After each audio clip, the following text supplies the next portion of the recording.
Good morning, good afternoon, and good evening, everybody. Thank you for tuning into another Supatease video, and I was not expecting this, at least this soon. We already have class tuning buffs and nerfs to quite a plethora of classes right now for 10.2, and some of them are pretty massive in terms of increasing the viability and strength of some specializations. And if you want to make sure that you're not missing out on any of these updates or educational and entertaining World of Warcraft content, smash that subscribe button. But there is a lot to go over. Now, I was just playing my Death Knight today. I was going to make a video about how Unholy Death Knight surprisingly feels really good. Probably one of the most fun times in PvP, at least for me playing it. And I was almost thinking it might even somewhat be close to Demon Hunter. And after these changes, I think it might be better than Demon Hunter, man. Unholy Death Knight is getting Death Coil damage increased by 10%. Scourge and Clawing Shadows damage increased by 10%. Your Ghoul Pet is going to do 8% more damage. Your Virulent Plague is going to be doing 20% more damage. And your Apocalypse Ghouls are going to be doing 5% more damage. I think I'm going to alt Unholy DK. It's got a really sick looking elite set. It already felt good today when I was playing it. This is definitely going to put it up there. This is going to feel insane for Unholy Death Knight. We really wish Frost could get some attention like this, man, because like Unholy just seems up and up every patch, getting a little bit of a fine tuning and, getting better and better. But Frost is just stuck. It's frozen in the past. So Unholy Death Knight seems to be the way to go for Death Knight. That's a big deal there. For Vengeance Demon Hunters, your tier set bonus, Sigil of the Flame damage, is being reduced by 20%. Your Illuminated Sigils now increase parry chance against affected targets by 15, down from 20, so some slight nerfs to Vengeance. And tanks have surprisingly been really OP in PvP, whether it be me encountering them in World PvP or in this new Battleground Blitz, but the tank specs are actually surprisingly strong when it comes to PvP. Now, this is obviously aimed at PvE, but will have some implications on PvP. For Guardian Druid, Mangle is now costing 12 rage up from 10. They are buffing your cat form regeneration to 50 up from 35. And it seems like they really want to focus on druids shapeshifting into other forms. So possibly when you're not tanking in a raid as a druid, you'd go into cat and you might get some benefit from this, but it's probably pretty negligible overall for Guardian, although you maybe notice the rage cost of Mangle for your damage.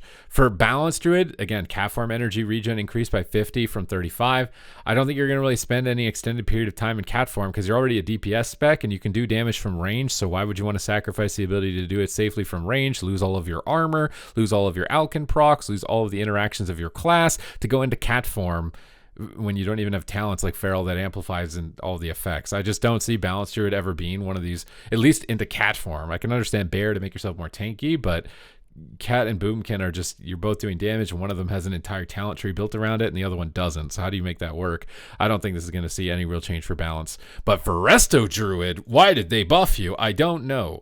Rip damage is increased by 140%. This will not apply in PvP, however, but your Rake damage will. It's getting increased by 60%. Your Shred damage is getting buffed by 140%. So Kitty Weaving in 2v2 is going to definitely be a thing.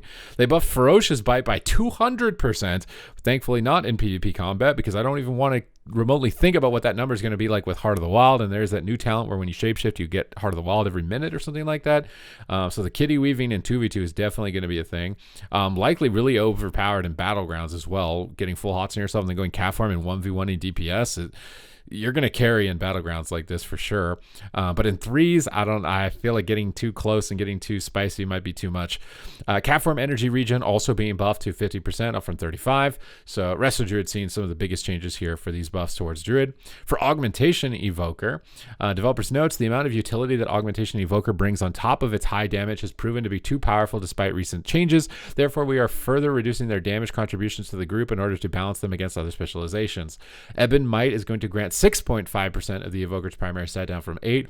Close's Clutch Mates increases the effectiveness of Ebon Might and Breath of the Eons by 10, down from 20. Breath of the Eons was not too big of a deal, but Ebon Might was. The amount of versatility granted by Shifting Sands has been reduced by 15%. So I think this is a good direction overall. I'm not sure this is enough to tilt it over where augmentation is just suddenly not viable in arena.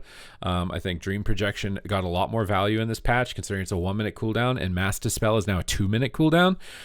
So being able to remove crowd control every minute is really powerful. I almost think that they should make Dream Projection, at least for augmentation, a 2 minute cooldown, similar in line with Priests in that Dispel mechanic in that vein. But this is a nerf, so you're likely going to feel a little bit weaker. For Frost Mage, looks like you're getting a little bit of a buff and a nerf. Your 2-piece is going to increase your Glacial Spike damage by 16% up from 10. But the 2-piece, the damage from the explosion now deals 15% of the Glacial Spike down from 20. So more direct damage on it. Again, this is kind of cooldown modify stacking. I don't like that it's going to force us to play Glacial Spike in PvP as somebody who has played Frost. I much prefer playing the Frostbolt build of the Ice Lance build over Glacial Spike. But if you're a Glacial Spike mage, this seems like it's going to feel pretty good in PvP with how your modifiers stack together. For Brewmaster Monk, Breath of the Fire's bonus damage increased to 40 from 20, and your 4-piece bonus damage to targets afflicted by Breath of Fire increased to 50 up from 10. So just damage buffs to Brewmaster. Again, these tank specs in PvP are definitely something to keep an eye on because their viability is definitely increasing. So things like this are a bit scary. For Windwalker, Blackout Reinforcement granted by melee abilities now occurs 66% more often and increases Blackout kick damage by 200% up from 150. So Windwalker's getting buffed with their tier set bonuses. Windwalker was already feeling really good, so going to feel even better. The 3% guy strikes again. Ret Paladins are randomly getting a 3% damage buff that I don't understand why they need, but you're getting a 3% damage buff to all of your abilities. So you're going to continue to smash the competition.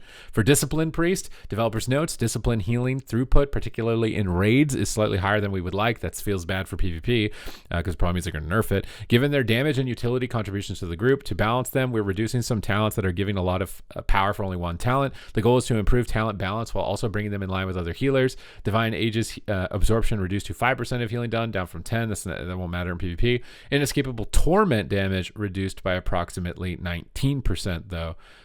So they're definitely targeting Disc Priest. Got to be aware of that. Potentially going to get nerfed in the future just because of PvE, which feels bad for PvP.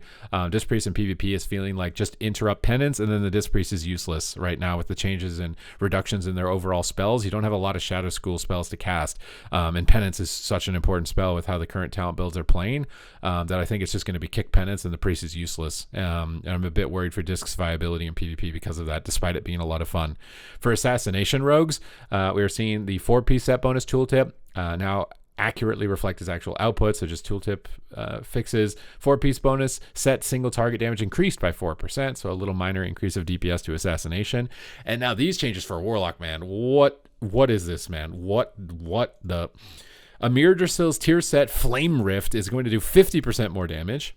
Your Unstable Tear is going to do 5%. Your Shadow Tears are going to do 5% more damage. And your Chaos Tears are going to do 30% more damage. So you're going to be proccing these rifts, and they're going to be doing more damage from your Immolate ticks once you get these set bonuses. So Destruction, already strong without the set bonus. Getting this is going to be really crazy. And Demonology is getting some set bonuses that are really entertaining and look like they're getting buffed significantly. Your Doom Brand single target damage has been increased by 50%, and your Doom Fiend single target damage increased by 40%. So you're going to apply the Doom Brand, it's going to tick down, explode, and summon a Doom Guard. All of those mechanics are basically getting buffed, which should be really fun for Demonology. And Demonology needed a little bit of help, in my opinion, here. So this is good to see for Demo. Destruction, though, I don't know. This is going to be pretty scary. Your 2-piece bonus now also reduces the cooldown of Felguard Grimoire by 0.5 seconds down from 1. That's going to be a big nerf in PvP because these set bonuses are reduced by half in PvP. So you're getting a little bit less cooldown reduction on your Felguard, though, for this Doom Brand's damage increase. The developer notes read, we're reducing the power of Demonology's previous set bonus to bring it in line with other set bonuses from Aberrus. Additionally, this is the Aberrus set bonus. This is the previous one, so maybe that's not even a big deal.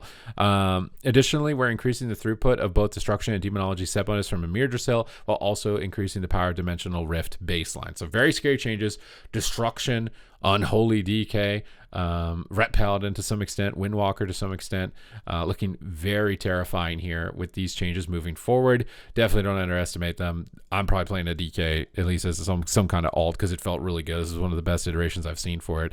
But that's it for the changes in this video. If you enjoyed this update, make sure to like the video and comment down below with your thoughts moving forward with 10.2. What are you enjoying? What are you looking forward to? What classes are you going to be playing? What types of content would you like to see? And other than that, thank you for watching the video, and I will see you in the next one.